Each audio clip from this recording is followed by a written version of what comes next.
حالات آپ کے حق میں تھے، افغانستان میں طالبان کی حکومت آ چکی تھی، تو ضرورت اس امر کی تھی کہ اس وقت ٹی ٹی پی کے خلاف ایک فیصلہ کن وار کیا جاتا. اگر وہ وڈرال، وہ ڈس انگیجمنٹ تھوڑا ذمہ دارانہ طریقے سے کی جاتی تو شاید پاکستان میں یہ دہشت گردی کا جو ایک واویلا ہے اس طرح سے نہ ہوتا مسئلہ جیسے آج ہے. اگر آپ عمران خان صاحب کی پرسنالٹی کو دیکھیں تو انہوں نے ہمیشہ اپنی سیاست کو جان بوجھ کے مذہبی ٹچ دینے کی کوشش کی ہے. Should we be going for the counter narrative or should we be going for the proactive narrative? دہشت گردی کی یہ لہر کا آغاز ہوا 2001 کے بعد تو کاؤنٹر نیریٹو نامی کوئی چیز ایگزسٹ ہی نہیں کرتی تھی. قادیہ کے نام سے ایک خوارج کا گروہ ہوتا ہے جس کو علماء نے، جو بڑے پرانے علماء ہیں، انہوں نے سب سے خطرناک گروہ قرار دیا خارجیوں میں. السلام علیکم جی، میرا نام سلمان جاوید ہے اور آج میں آپ کے سامنے دوبارہ سے حاضر ہوں ایک نئے پوڈ کاسٹ کے ساتھ. میرے چینل کے اوپر آپ لوگوں نے ابھی تک جو ہیں وہ 2-3 پوڈ کاسٹ دیکھے ہیں. ایک جو ہے ہم نے ذرا بڑا سنجیدہ قسم کا کیا تھا جنرل انگ لودھی کے ساتھ، لیکن باقی دو جو ہیں وہ ہم نے تھوڑے سے لائٹ موڈ میں کیے تھے، کچھ ایسے نوجوان لوگوں کے ساتھ، انڈیویجولس کے ساتھ جو کہ اپنے اپنے فیلڈ کے اندر اپنے اپنے کام کر رہے ہیں. آج کا جو پوڈ کاسٹ ہے وہ دوبارہ سے بہت سنجیدہ موضوع کے لیے ہوا ہے، لیکن ہماری کوشش یہ ہوگی کہ ہم اس سنجیدہ موضوع کو بہت آسان انداز کے اندر آپ کے سامنے رکھ سکیں تاکہ جو اس موضوع کے ارد گرد بہت ساری ایک کمپلیکیشنز ہیں ان کو ہم تھوڑا سا انٹینگل کر سکیں. اب اس چیز کو کس طریقے سے لے کے چلنا ہے، کیسے کرنا ہے، وہ تو ہم آگے انشاءاللہ آپ کے سامنے رکھیں گے بات. اور اس کے لیے میں نے آج بہت خصوصی دعوت دی ہے اپنے بہت اچھے دوست کو جو کہ میرے ساتھ آلموسٹ جب بھی جہاں پہ بھی میں نے ان کو بلایا وہ ضرور آئے ہیں اور انہوں نے ہمیشہ مجھے سپورٹ بھی کیا ہے. اور اس پرٹیکولر موضوع کے اوپر ان کی جو ایکسپرٹیز ہے وہ انپیرلڈ ہیں ایز فار ایز آئی نو ان پاکستان. تو ان کو آج ہم نے دوبارہ یہاں پہ تکلیف دی ہے رمضان کے اندر، وہ بھی کہ وہ آئے اور آ کے اپنے روزے کے اندر ہمیں جو ہے وہ اس نالج کے ساتھ جو ہے وہ لے کے چلیں. اور ڈاکٹر خرم صاحب، بہت شکریہ سلمان بھائی فار ہیونگ می. اچھا سر، پہلے تو بہت بہت شکریہ کہ آپ روزے کے اندر آئے ہیں اور آئی ہوپ کہ جی اسٹل سروائیونگ. جی اچھا، آف دا ریکارڈ بات ہو رہی تھی آپ سے، اور جو سارا آج کل پاکستان کے اندر ایک بہت زیادہ دوبارہ سے مسئلہ چلنا شروع ہو گیا ہے. انفارچونیٹلی یہ ہمیشہ سے ہی ہے، اٹس بین 7 ڈیکیڈز، کسی نہ کسی انداز میں کوئی نہ کوئی بات یہ چل رہی ہوتی ہے. یہ جو نیریٹو کی، کاؤنٹر نیریٹو کی جنگ ہوتی ہے، اس میں ہم آتے ہیں. لیکن before that I would like to ask the first question from my side would be کہ ابھی تک ہم اس چیز میں سے نکل کیوں نہیں پا رہے. یعنی اٹس بین، ہمیں کوئی 2014 یا 15 کے اندر، 16 کے اندر ہمیں یہ کلیم کیا گیا تھا جی کہ we have won the war. Now in 2021 یا 2021 سے onward again we are witnessing the same resurgence of same terrorist activities on the ground as well as counter narrative کے اوپر بھی. تو یہ کیوں ہوتا ہے ہمارے ساتھ؟ کیا ہماری پالیسیز کے اندر کوئی فقدان ہے، ہماری سمجھ میں کوئی فقدان ہے، یا ہم سنسیئر ہی نہیں ہیں اس چیز کے لیے ختم کرنے کے لیے؟ میرا خیال ہے 3 وجوہات ہیں جس کی وجہ سے ہمیں دہشت گردی میں ایک دوبارہ ریسرجنس دیکھنے کو ملی 2021 کے بعد. سب سے پہلی وجہ تو یہ ہے کہ جب 2014 کے بعد پاکستان نے ڈیسائسو ملٹری ایکشنز لانچ کیے فاٹا میں، دہشت گرد گروہوں کو بھگایا، ان کو کافی حد تک کنٹرول کیا. اس کے بعد جو فیز شروع ہوتا ہے اس کو پوسٹ کانفلکٹ ریکنسٹرکشن کہا جاتا ہے. پوسٹ کانفلکٹ ریکنسٹرکشن وہ فیز ہوتا ہے جس میں عام طور پہ سویلین اتھارٹیز ٹیک اوور، اور وہ پھر سارا کام سویلین اتھارٹیز کا ہوتا ہے جس میں گورننس کے بھی معاملات ہوتے ہیں. جو انفراسٹرکچر جنگ کی وجہ سے تباہ حال ہوتا ہے اس کی ریکنسٹرکشن ہوتی ہے. لوگوں کو اعتماد جو ریاستی اداروں میں ہوتا ہے اس کو دوبارہ بحال کرنا ہوتا ہے. لیکن سم ہاؤ ہم وہ جو پوسٹ کانفلکٹ ریکنسٹرکشن تھی پاکستان کے سابقہ قبائلی علاقوں میں، سوات میں، وہ اس طرح سے نہیں کر سکے، جس کی وجہ سے جو متاثرہ آبادی تھی ان کی توقعات کو ٹھیس پہنچی اور ان کا جو ایک تعلق تھا ریاست کے ساتھ وہ شاید اس طرح سے استوار نہ ہو سکا. دوسری وجہ ایک غلط پالیسی ڈیسیجن 2021 میں جس نے ہمارے جو سارے پالیسی گینز تھے دہشت گردی کے خلاف اس کو ریورس کیا، اور وہ تھا جب حکومت پاکستان نے تحریک طالبان پاکستان کے ساتھ مذاکرات کا آغاز کیا. Nobody talks, وہ ریورس ہو گیا. Nobody talks to the terrorists who are on the run. At that time تحریک Taliban Pakistan was on the run. یہ ایک ایسی جماعت ہے جو اپنے سروائیول کی جنگ لڑ رہی تھی. because of successive campaign by the government of Pakistan. حالات آپ کے حق میں تھے, افغانستان میں طالبان کی حکومت آ چکی تھی, تو ضرورت اس امر کی تھی کہ اس وقت ٹی ٹی پی کے خلاف ایک فیصلہ کن وار کیا جاتا, لیکن آپ نے ایک غلط وقت پہ ان کے ساتھ مذاکرات کا آغاز کیا.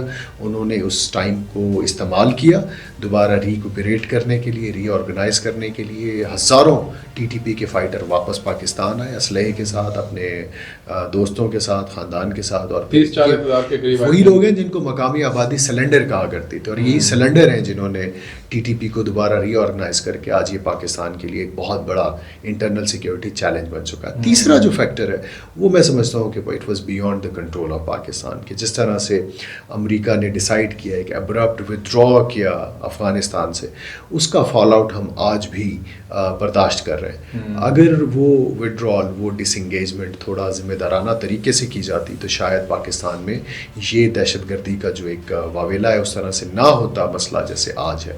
یہ جلدی میں نکلے, انہیں اپنے ہتھیار, یہ اربوں ڈالر کے ہتھیار وہاں پر انٹینشنلی چھوڑ کے گئے یا چھوڑ گئے, وہ بلیک مارکیٹ میں بکے.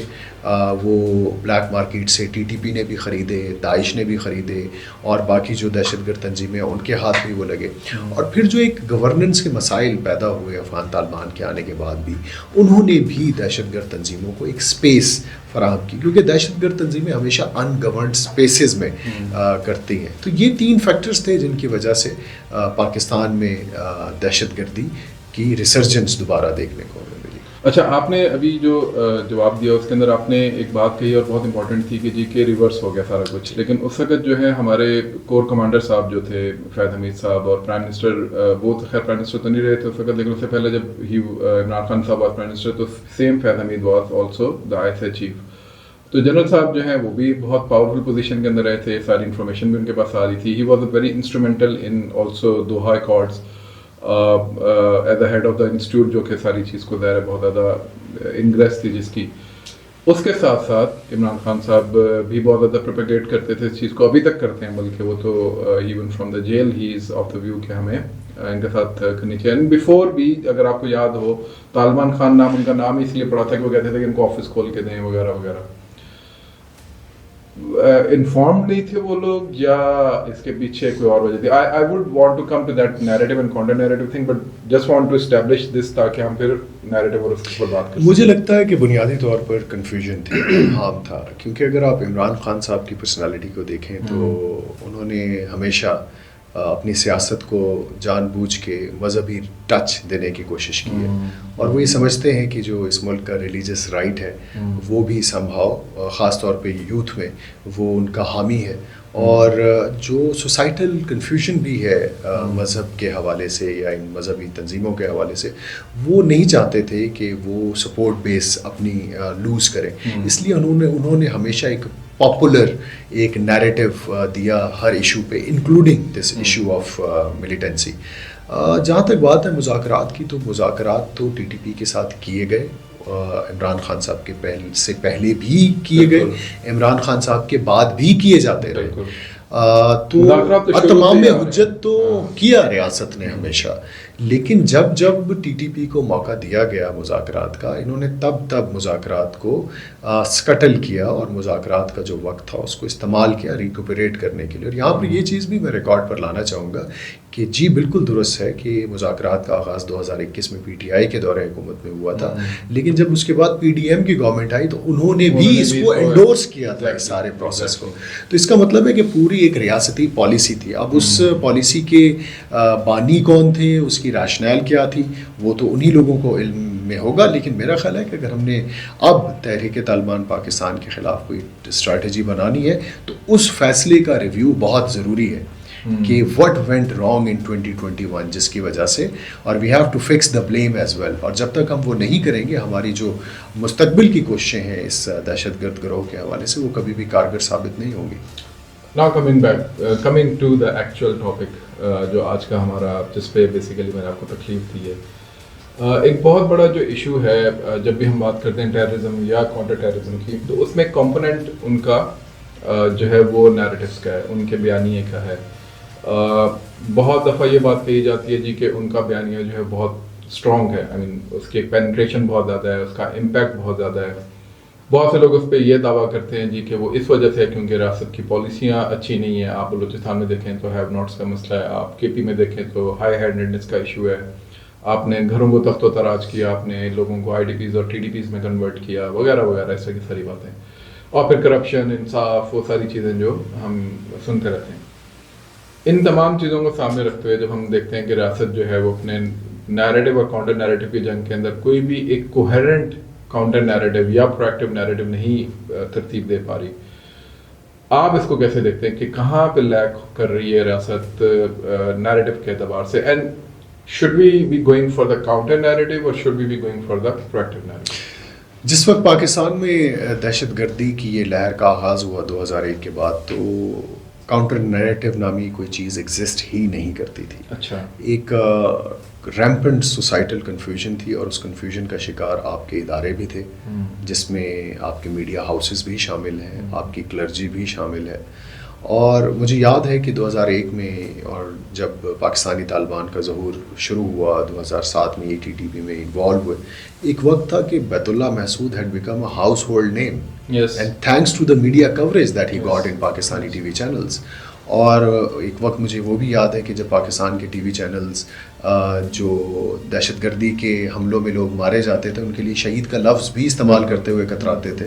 دہشت گردوں کے لیے عسکریت پسند جیسی اپالوجیٹک ٹرمز استعمال کیا کرتے تھے. آپ کو بار بار پرائم ٹی وی شوز میں ان کے انٹرویوز دیکھنے کو ملا کرتے تھے, فرنٹ پیجز پہ ان کے لیڈرز کے انٹرویوز شائع ہوا کرتے تھے. تو وہ کنفیوژن بہت زیادہ تھی.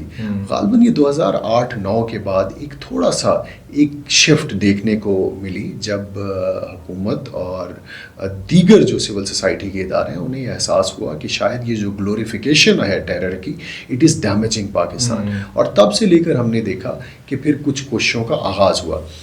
کنفیوژن تھی, اس کے علاوہ خوف تھا, we had no counter narrative. دوسری وجہ خوف تھی, کیونکہ بہت کم لوگ ہیں میڈیا میں, کلرجی میں, حکومتی اداروں میں جو کہ دہشت گردوں کو ببانگ دہل دہشت گرد کہا کرتے تھے. تو اس خوف کی وجہ سے بھی لوگ سامنے نہیں آیا کرتے تھے. پھر اسٹیٹ آنرشپ نہیں لے رہی تھی کہ اگر کچھ لوگ آ بھی رہے تھے سامنے تو اسٹیٹ ان کو اس طرح سے پروٹیکٹ نہیں کر پا رہی تھی. شہادتیں ہوئیں کافی. کچھ لوگ تھے جنہوں نے آغاز میں القاعدہ اور ٹی ٹی پی کے خلاف فتوے دیے, انہیں اپنی جان سے جانا پڑا, ان کے خلاف خودکش حملے ہوئے. آپ مولانا حسن جان کی مثال لے لیجیے, پشاور میں مفتی سرفراز نعیمی کی مثال لے لیجیے, لاہور میں ان کے مدرسے میں ایک خودکش حملہ نے نشانہ بنایا, جو پہلے بیسیکلی ان کے ساتھ تھے, ان کو شام جی کو اس طرح سے کیا گیا. تو کئی ایسے نڈر علماء جنہوں نے اپنی جان پہ کمپرومائز کر کے وہ آگے بڑھے, حکومت اس طرح سے ان کو پروٹیکٹ نہیں کر پائی. تو ابھی ایسی صورتحال تھی کہ اس میں پھر ہم نے دیکھا کہ جو فوج کا تعلقات عامہ کا جو ایک شعبہ ہے ISPR, انہوں نے then they decided to take the lead, and that too happened after 2014 after APS, جب ہم نے ISPR کی طرف سے سسٹینڈ کوششیں دیکھی. ٹی وی ڈراماز بنائے گئے, فصیلے جہاں سے آگے, نگہبان, پھر گانے بنائے گئے, موویز بنائی گئیں, جانراز بنائے گئے. دیکھیے مذاق تو ظاہر ہے, you can be cynical about اینی تھنگ, لیکن یہ جو جتنے بھی جانراز استعمال کیے گئے یہ بہت ضروری تھا کہ معاشرے میں جس طرح سے انتہا پسندوں کے لیے حمایت بڑھ چکی تھی, ان تمام جانراز کا استعمال کرتے ہوئے ان کا رد کیا جائے. لیکن ان تمام کوششوں میں ایک جھول تھا. وہ جھول یہ تھا جس کا ذکر میں نے اپنی تحقیق میں بھی کیا ہے کہ ISPR کی نیت پہ تو آپ شک نہیں کر سکتے, but technically ISPR was party to the conflict.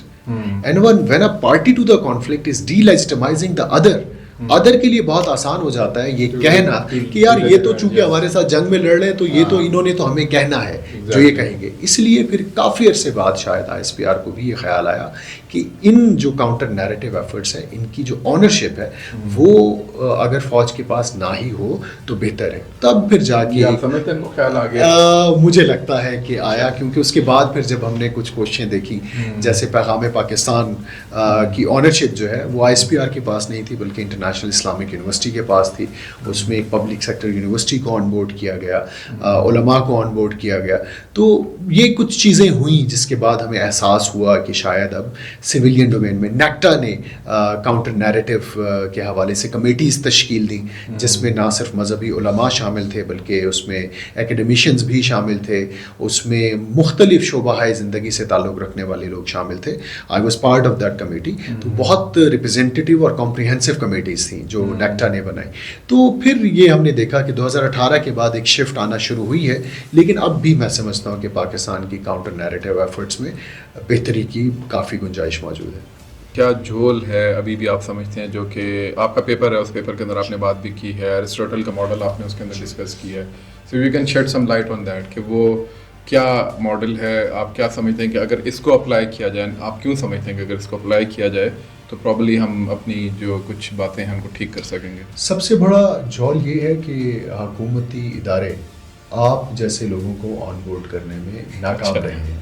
وہ لوگ جنہوں نے میرے پہ تو بڑا الزام لگتا ہے کہ میں اندر باہر سے کی پیرول کے اوپر پڑھا, ان کی آئیڈیالوجی کو بڑے دقیق طریقے سے پڑھا, اور جو who know the art of strategic communication, بنیادی طور پہ حکومتی اداروں نے جتنی بھی کوششیں کی ہیں یہاں پر, جن حکومتوں نے کی ہے, ہمیں مستند پیامبر ملے ہی نہیں جو اس فنومینا کو اندر اور باہر سے اس نظریے کی انٹریکریسیز کو جانتے ہوں کہ وہ کون کون سی تھیمز ہیں جن کو سبورٹ کر کے یہ دہشت گرد تنظیمیں لوگوں کو اسلام کے نام پر ورغلا رہی ہیں. تو وہ جو ایک نالج تھا, وہ جو ایک انڈرسٹینڈنگ تھی, وہ نہیں ملی, اور پھر ریاست کو ایسے لوگوں پر انحصار کرنا پڑا جن کی کریڈیبلٹی کا شدید بحران تھا, جن کا نہ ایک نالج تھا, اینڈ دین آف کورس ان کی ریپیوٹ کے بھی شدید ایشوز تھے. تو یہ سوال تو میں آپ سے بھی پوچھنا چاہوں گا کہ آپ اتنے عرصے سے اس کو مانیٹر کر رہے ہیں, پڑھ رہے ہیں, بلکہ مجھے یاد ہے جب میں نے اپنی تحقیق کا آغاز کیا تھا کاؤنٹر نیریٹو پہ جو بعد میں پبلش بھی ہوئی, you were the one who referred me to all those books which came very handy. Not all those, لیکن obviously a few of them. تو آپ خود ریلیکٹنٹ ہیں یا نہیں؟ یہ تو آپ نے میرے کو لیکن میں اس سے پہلے میں جواب دوں, میں ایک اور کوشچن آپ سے اس میں I'll throw back the ball to your court. وہ یہ کہ آپ نے بھی بات کی کہ ریاست نے آنرشپ جو ہے وہ اپنے آپ سے نکال کے دے try to take people on board, اور کمیٹیز فارم اپ ہوئی, سب کچھ ہوا.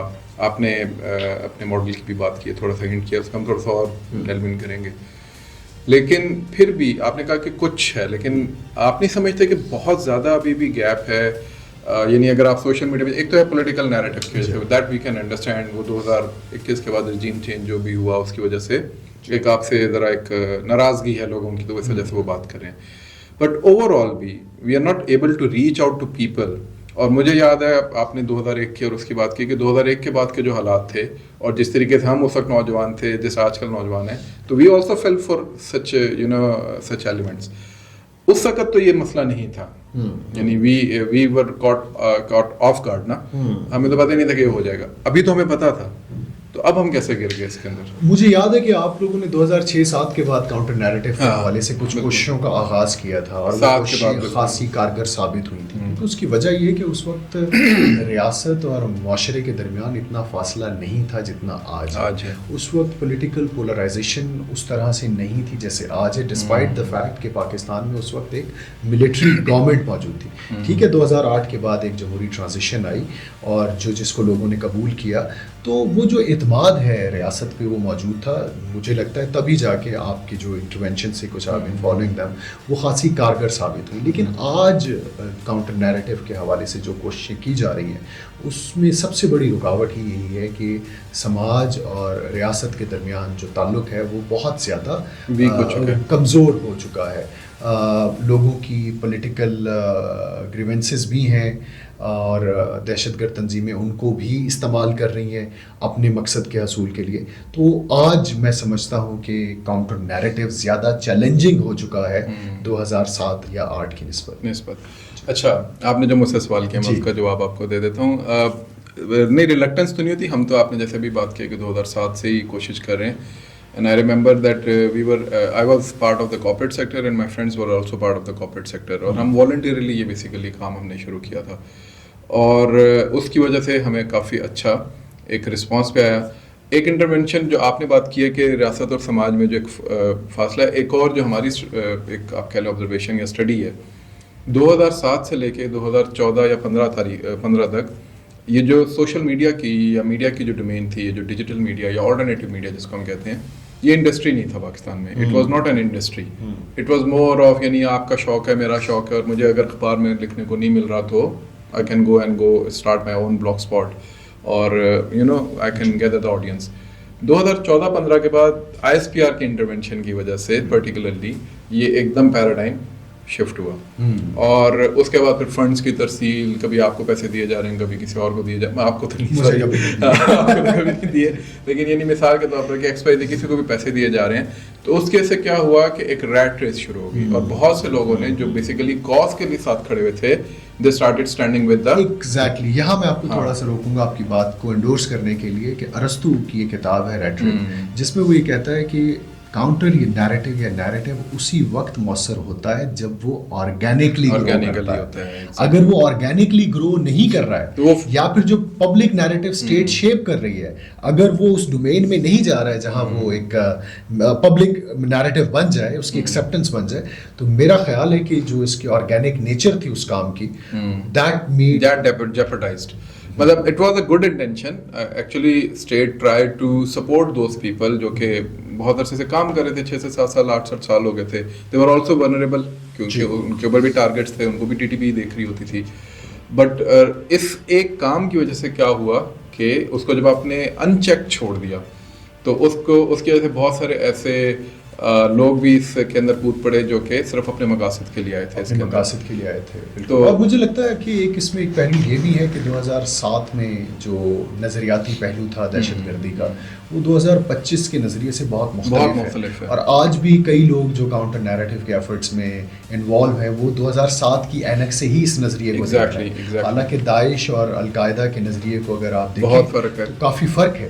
اور وہ فرق آپ نے اپنی پوڈ کاسٹ میں اس میں بات بھی کی کہ کس طرح سے جو خلافت کا نظریہ تھا القاعدہ کا، it's entirely different from the Daesh version of caliphate. تو اور کیا کیا تبدیلیاں آپ کو دیکھی ہیں آپ نے نظریے میں جو آپ کے خیال میں کاؤنٹر نیریٹو میں جو انوالو ہیں لوگ ان کو مد نظر؟ سب سے بڑا تو پولیٹیکل، مطلب جب ہم خارجیت کی بات کرتے ہیں یا خوارج ایک بڑی آج کل ٹرم یوز ہو رہی ہے، تو جب ہم نے اس وقت پڑھنا شروع کیا تو وہ جو 6-7 ایٹریبیوٹس خارجیوں کے بتائے جاتے ہیں، آج بھی آپ دیکھیں گے ریاست وہی 6-7 ایٹریبیوٹس لے کے بیٹھی ہوئی ہے اور اسی کے اوپر سارا کھیل کھیلنے کی بات کر رہی ہے. لیکن میں نے اگر آپ نے وہ پوڈ کاسٹ سنا ہو تو اس کے اندر میں نے ایک کتاب کا حوالہ دیا ہے ابن جوزی کا، جس کے اندر تقریباً تمام خوارج کی بات ہوئی ہے. سو اس کے اوپر تو آپ کو کہیں پہ بھی کوئی نیریٹو، اور اب آپ کو سمجھ میں آتی ہے کہ کہیں نہ کہیں کسی نہ کسی، اچھا خارجیت کو جب آپ لیگل ٹرم میں یا کنٹمپریری جارگن کے اندر استعمال کریں گے، اس کا نام خارجی نہ رکھیں، تو these are the people who are actually deviated, went on to a deviated path. وہ تھیوری ہو سکتا ہے، وہ آئیڈیالوجیکل ہو سکتا ہے، وہ کسی اور معاملے میں ہو سکتا ہے، پولیٹیکل ہو سکتا ہے ایون. تو اس کو آپ نے کبھی بھی اسٹڈی نہیں کیا یا اس کو آپ نے کبھی بھی اس ساری چیز کے اندر انکلکیٹ کرنے کی کوشش نہیں، کیونکہ آپ کا جو امیڈیٹ اس وقت خطرہ تھا وہ تکفیری تھے، TTP والے تھے، القاعدہ والے تھے، تو آپ نے سمجھا بس یہی ہے. ابھی آپ کے اندر بہت سارا ایسا معاملہ آ چکا ہے، اس زمانے میں بھی تھا لیکن اس زمانے میں تھوڑا سا آپ کہہ لیں کہ اس کی سینس اتنی زیادہ نہیں تھی. ہم جیسے ہی لوگ تھے جو کہ اس کا شکار ہوئے تھے، اور ہم ہی جیسے لوگ جو پھر ان کو جب حقیقت کا پتہ چلا تو واپس آ گئے. ابھی اچھا ہم تھے ریلیجس سائڈ کے اوپر، ابھی جو ہیں وہ ہیں پولیٹیکل اینڈ کے اوپر. So they are already mainstreamed, right, they are not excluded from the society. We were excluded from the society and then we came back to the society. These people you are dealing with right now جو support کر رہے ہیں ان کو، یہ basically آپ کی proper مین stream society کا، آپ کی یونیورسٹیز کا، مدرسوں کا نہیں، یونیورسٹیز کا حصہ، یونیورسٹی کا بچہ ہے جو سب آپ سے لڑ رہا ہے.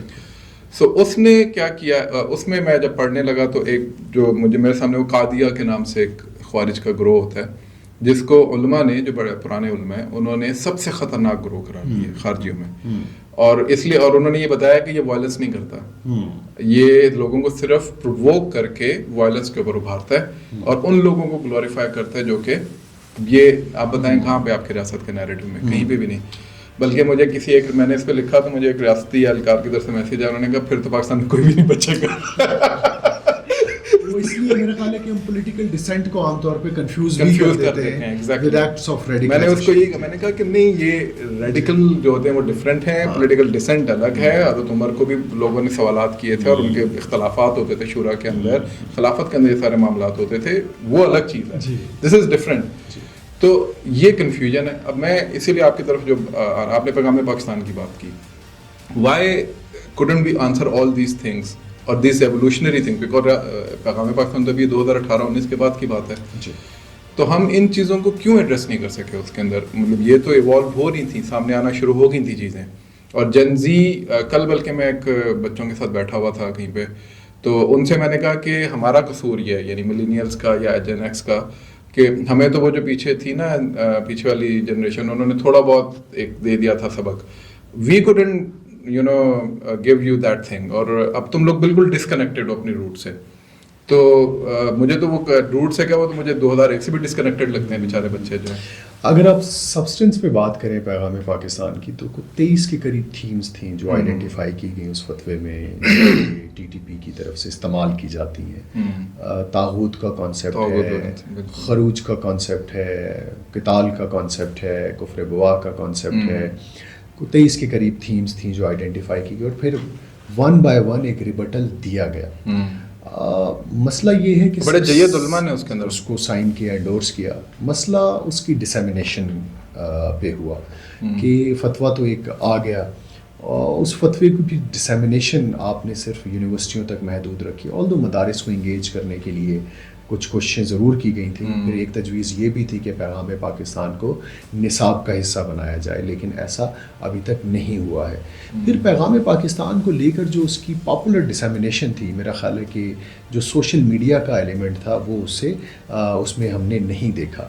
کیونکہ اب دیکھیں سوشل میڈیا پہ ذہن سازی کا کردار جو لوگ کر رہے ہیں، یا جنہیں وہ تفویض کیا جا رہا ہے، یا وہ جو خود ساختہ اوپینین میکرز ہیں، unfortunately they are not really the finest bunch of people that we see. Example کیا ہے؟ میں کوئی ایک کسی کا نام تو نہیں لوں گا، لیکن جنرلی ہمیں یہ اب چیز دیکھنے کو مل رہی ہے. اور اہل علم جو ہے وہ لگتا ہے کہ وہ اس پرفتن دور میں وہ کنارہ کشی اختیار کر چکے ہیں، کیونکہ یہ حماقت کا یہ دور کہلاتا ہے. آپ جتنی سطحی گفتگو کریں گے آپ کو اتنے زیادہ ہٹس اور اتنی ویورشپ مل جاتی ہے. تو جب تک اوپینین میکنگ کا کردار اسپیشلسٹس نہیں کریں گے، وہ علماء نہیں کریں گے جو ان کا ایک ڈومین ہے، ٹرف ہے، تو میرا خیال ہے کہ پاکستان میں یہ جو ذہنی انتشار ہے وہ مذہب کے حوالے سے ہو، سیاست کے حوالے سے، وہ ہمیشہ اسی طرح سے برقرار رہے گا.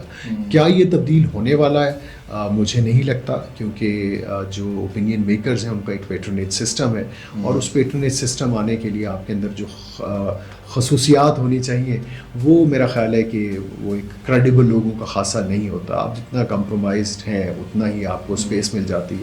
تو یہ چیزیں میں سمجھتا ہوں کہ اوور آل ہماری ایک تنزلی کو انڈیکیٹ کرتی ہیں ایز اے سوسائٹی. اچھا، میں ادھر ایک آرگیومنٹ آپ کے سامنے رکھتا ہوں کہ پاکستان کے اندر بیسیکلی جو آپ نے جیسے بات کی کہ کریڈیبل ہمارے پاس لوگ نہیں آئے، تو مجھے یاد پڑتا ہے کہ سب سے پہلے جس فتوے کی بات ہونا شروع ہوئی یا جس کتاب کی بات ہونا شروع ہوئی وہ طاہر القادری صاحب کے، وہ جو انہوں نے بہت ساری چیزیں اکٹھی کر کے ڈال دی تھی.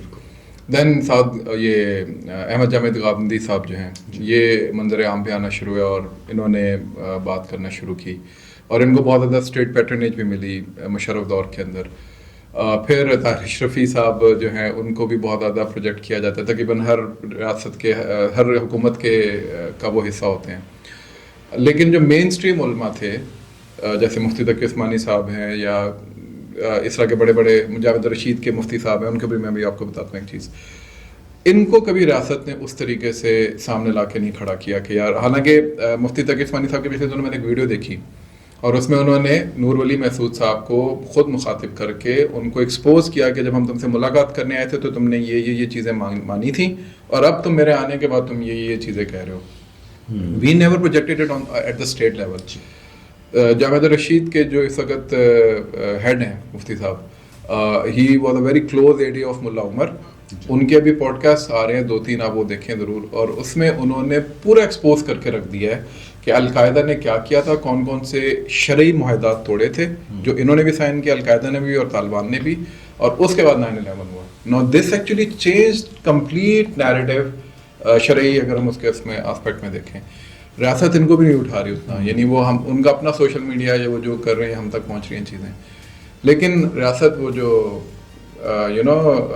کھوٹے سے کیا میں کہوں گا ان کو یوز کرنے پہ مصر. دیکھیے جو چند نام آپ نے لیے, اگر ہم طاہر القادری صاحب سے شروع کریں تو وہ اس لیے متنازع ہوئے کہ ان کا ایک سیاسی پس منظر ہے, اور ایک سیاسی عالم کے طور پر اس کی ایک پاپولر اپیل اس طرح سے نہیں ہوتی بیانڈ ہز کانسٹیٹیوئنسی. اگر جاوید احمد, لیکن رینڈ کارپوریشن والا بھی جو بیچ میں آ گیا تھا نا ایک ان کے اوپر رپورٹ, وہ بھی تو ایک جی, اور اس میں ظاہر ہے جس طرح سے انہیں ایک انٹرنیشنل فنڈنگ ملی, ویکی لیکس میں یہ بھی ہوا کہ پراپر فنڈنگ کے ذریعے امریکہ کی جو سنی اتحاد کونسل بنائی گئی اور ایسی تمام کوششیں ان کو امریکہ کی طرف سے فنڈ کیا گیا, تو وہ سارا ڈی لیجیٹمائز ہو گئی, وہ ساری ایفرٹ ڈسکریڈٹ ہو گئی. جاوید احمد غامدی صاحب کا علمی قدکاٹ بہت بڑا ہے, دیر از نو ڈاؤٹ اباؤٹ دیٹ, لیکن اپنے ریشنلسٹ ویوز کی وجہ سے وہ ہمیشہ کنٹروورسی کا شکار رہے ہیں. مین اسٹریم جو ایک آپ کا ایک نیریٹو ہے اس میں طاہر اشرفی صاحب اس لیے کنٹروورشل ہے, آپ نے وجہ خود بتا دی, وہ ہر حکومت کا حصہ ہوتے ہیں, اور اگر علمی حوالے سے بھی دیکھا جائے تو شاید he does not have that legacy جس کی بنیاد پر وہ اتنا بڑا ایک ذمہ داری لے سکیں. پھر آپ نے بات کی مفتی تقی عثمانی کی اور جو مین اسٹریم دیوبندی کلرجی ہے. سلمان بھائی, ہمیں یہ تسلیم کرنا پڑے گا کہ معاشرے میں جو کنفیوژن رہی ہے مسئلے کی حوالے سے بھی, اس نے بھی دہشت گردی کے لیے کنڈیسیو انوائرمنٹ بنانے میں کردار ادا کیا ہے. ٹی ٹی پی ہو گئی یا لشکر جنگ بھی ہو گئی, اس کا ان تنظیموں کا ایک مسلکی پہلو بھی تھا. انہوں نے شیعہ سیکٹ کو نشانہ بنایا, بریلوی سیکٹ کو نشانہ بنایا. کوئی مزار ایسا نہیں تھا جہاں ٹی ٹی پی اور لشکر جنگوی نے حملے نہ کیے ہوں. تو جب تک کہ دیوبندی کلرجی محفوظ رہی یا دیوبندی مسلک محفوظ رہا, تو مجھے لگتا ہے کہ اس وقت تک جو ٹاپ دیوبندی کلرجی ہے انہوں نے ضرورت نہیں کی, they weren't bothered. اس میں ایک مسلکی حمایت کا بھی پہلو حاصل تھا, اور یہ ظاہر ہے انہی مدارس سے پڑھے ہوئے یہ لوگ تھے, سارے انہی کے شاگرد تھے. دوسرا ایک ان کا کچھ ایک جینون میں سمجھتا ہوں کہ فیئر فیکٹر بھی تھا, فیئر کے علاوہ ایک جینون کمپلینٹ تھی. جب کبھی ان کو اپروچ کیا جاتا تھا کہ آپ حکومت کی کاؤنٹر نیریٹو ایفرٹس کا حصہ بنے, تو یہ حکومت سے کہتے تھے آپ ہمیں لکھ کے بتائیں کہ اب آپ کی پالیسی ابرپٹلی چینج نہیں ہوگی, کیونکہ آج آپ کی پالیسی یہ ہے, کل آپ ان کی حمایت میں چلے جائیں تو ہماری جو کریڈیبلٹی ہے. تو بات وہیں پہ آ جاتی ہے کہ ریاست کی جو کریڈیبلٹی ہے وہ جنرلی چونکہ سفر کی ہے, تو نہ صرف عوام بلکہ جو علماء ہیں وہ بھی they were reluctant to put their weight behind those efforts. یہ تو ابھی جا کے کچھ ہوا ہے کہ مفتی تقی عثمانی جیسے لوگ سامنے آئے ہیں اور اوپنلی انہوں نے ٹی ٹی پی کو آئیڈیالوجیکلی چیلنج کیا, لیکن پھر بات آ جاتی ہے کہ ایسی کوششوں کو پھر حکومت نے کتنا ایکسپلائٹ کیا, کتنا پروموٹ کیا. مجھے آپ کے تھرو یہ پتہ لگ رہا ہے کہ مفتی تقی عثمانی صاحب نے ابھی یہ بیان دیا ہے یا انٹرویو دیا ہے. ہونا تو یہ چاہیے تھا کہ معاملہ جتنا سنگین نوعیت کا ہو چکا ہے, مفتی تقی عثمانی صاحب کا یہ انٹرویو, یہ بیان پاپولرلی ڈسیمینیٹ کیا جانا چاہیے تھا اس ایکو سسٹم میں جو کہ سوشل میڈیا پہ اور پاکستان کے سرکاری میڈیا پہ موجود ہے. لیکن انفارچونیٹلی ایسا نہیں ہے. یہ جو نان سیریسنس ہے ہمارے حکومتی اداروں کی, یہ ایک بہت بڑا فیکٹر ہے. 2008 میں پاکستان میں خود کش حملوں کی جو نظریاتی موٹیویشن ہے اس پہ کام کر رہا تھا. ٹرسٹ می کہ جب میں لاہور کے کتب خانوں میں جایا کرتا تھا حوالے ڈھونڈنے کے لیے, کتابیں ڈھونڈنے کے لیے, تو وہاں پر مجھے وہ تمام کتابیں ملی جو کہ پاکستان میں خود کش حملے کو جسٹیفائی کرتی تھی. اچھا, لیکن ہارڈلی کوئی کتاب ایسی نہیں ملی جو پاکستان میں خود کش حملوں کو نظریاتی طور پر چیلنج کرتی ہو. دنیا میں بہت کام ہوا ہے, کئی بڑے بڑے علماء نے تمام مسالک سے چیلنج کیا ہے دہشت گردوں کے نظریے کو, اور ان کی ٹرانسلیشنز ہوئی ان کے لوکل اس کو, لیکن پاکستان میں کل بھی اس نان سیریسنس کا مظاہرہ کیا گیا, اور آج بھی میرا خیال ہے کہ when it comes to strategic communication ہم اپنا وہ کردار ادا نہیں کر رہے ہیں اس نظریے کے تدارک کے لیے جو ہمیں کرنا چاہیے تھا. آپ کو یاد ہوگا فیس لیس اینیمی کہتے تھے اس کو 2011 تک ٹی ٹی پی کو, اور اس وقت تک T T P was a force to be reckoned with. اور فیس لیس اینیمی کا پریمائز یہ کھڑا کیا گیا تھا اس وقت کہ جی کہ ہم اس کو فیس لیس اینیمی اس لیے کہتے ہیں کیونکہ یہ آپ کے اندر ہی ہیں لوگ, اور we are unable to find them, locate them, اور ان کو ڈھونڈنا بڑا مشکل ہے وغیرہ وغیرہ. فیئر انف, لیکن مطلب 11 سال ہو گئے تھے اس وقت, 2001 سے لے کے 2011 چلے 10 سال ہو گئے تھے.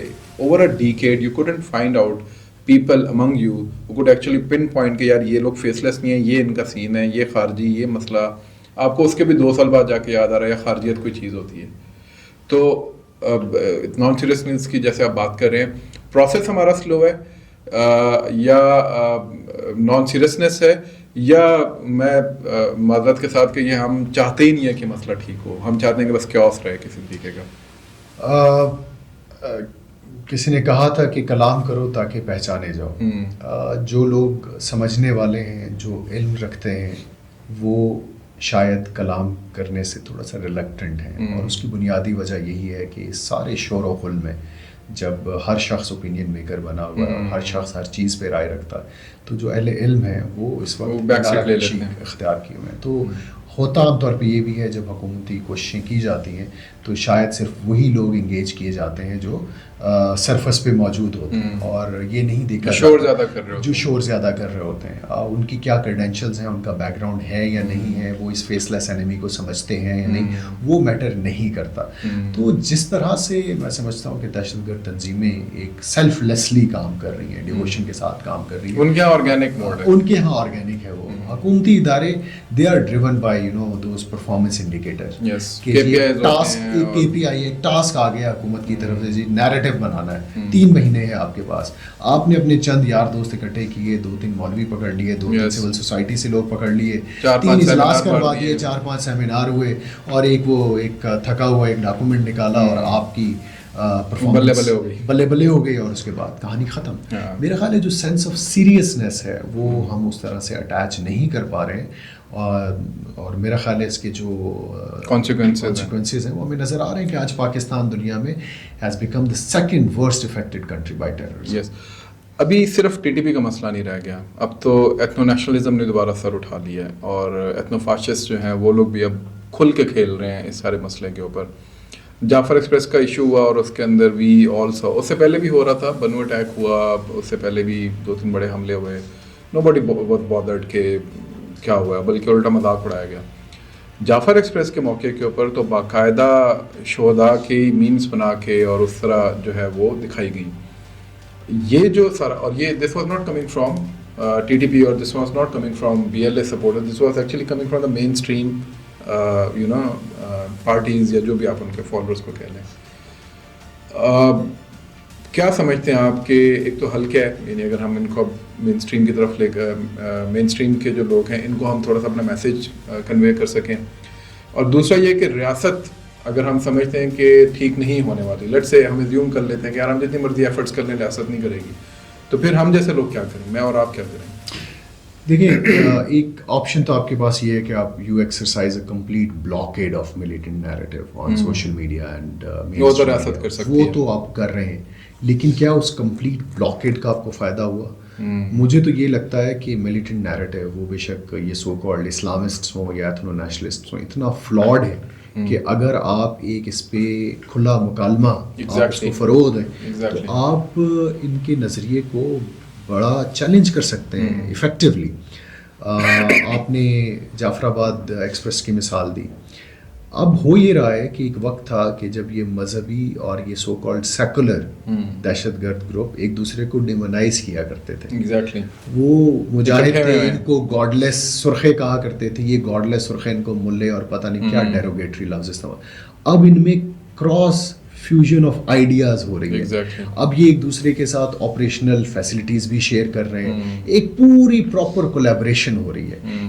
یہ اب ان کے نظریے پہ میں سمجھتا ہوں کہ ایک بہت بڑا سوال اٹھاتا ہے کہ آپ جب بات کرتے ہیں شریعت کی اور خلافت کی، اور پھر آپ کولیبریٹ ان لوگوں کے ساتھ بھی کر رہے ہیں جن کے قریب سے مذہب ہو کے بھی نہیں گزرا ہے، so that basically questions your ideology fundamental.